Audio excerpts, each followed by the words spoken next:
இன்னைக்கு நம்ம invisible ஆட்கன் stitch பண்ணலாம். 3 இன்ச் அகலத்துக்கு எடுத்துக்கிறேன். 4 சைடுமே 3 இன்ச் இருக்கிற மாதிரி கட் பண்ணி எடுத்துக்கலாம். நான் ஏற்கனவே போட்டிருப்பேன். நேற்று ஒரு கமெண்ட்ஸில் ஒருத்தவங்க கேட்டிருந்தாங்க இதை லாங் வீடியோவாக போடுங்க அப்படின்னு சொல்லிட்டு. சரி, அதுக்காண்டியே இன்றைக்கி இதை ஸ்டிச் பண்ணி போடுறேன். இப்போ நம்ம 3 இன்ச் அகலத்துக்கு 4 சைடும் கட் பண்ணி எடுத்துட்டோம். இதில் 2 பீஸாக இருக்குது, அதனால பாதி பாதி எடுத்துடுறேன். இப்போ நம்ம நாட்டை ஃபுல்லாக உள்ளே வச்சுட்டு ஒரு 1/2 இன்ச் வெளியில் இருக்கிற மாதிரி வச்சு ஸ்டிச் பண்ணிக்கலாம். நாட்டை உள்ளே வச்சு ஸ்டிச் பண்ணிடணும். கொஞ்சம் வெளியில் ஒரு 1/2 இன்ச்சு இருக்கிற மாதிரி ஸ்டிச் பண்ணிக்கலாம்.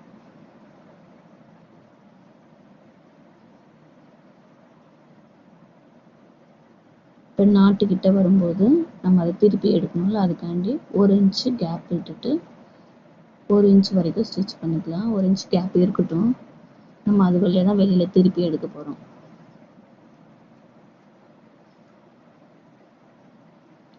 நம்ம சுற்றி தையல் போட்டாச்சு.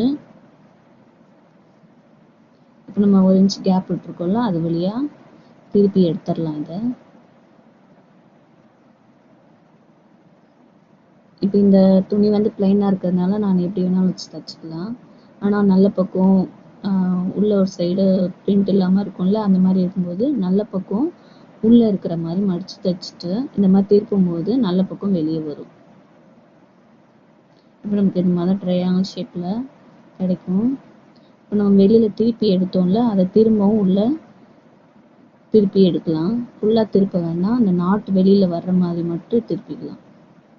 ஃபுல்லாக வெளியில் எடுக்காமல் நம்ம 1/2 இன்ச் நாட்டு இருக்கோம்ல, அது மட்டும் வெளியே தெரிகிற மாதிரி வச்சுட்டு கொஞ்சம் ஓப்பன் இருக்குல்ல 1 இன்ச்சு, அந்த 1 இன்ச் ஓப்பனை கிராஸாக ஸ்டிச் பண்ணிக்கலாம். கிராஸாக போடணும். அந்த ஓப்பன் மறையிற வரைக்கும் கிராஸாக போட்டுடலாம். வெளியில் எடுக்கும்போது அந்த நாட்டு 1/2 இன்ச்சு அது மட்டும்தான் வெளியில் வரணும். இப்போ நம்ம எக்ஸ்ட்ரா இருக்கிறத கட் பண்ணி எடுத்துட்டு திருப்பி எடுத்தோம்னா நமக்கு இன்விசிபிள் ஆட்கன் ரெடி ஆகிடும்.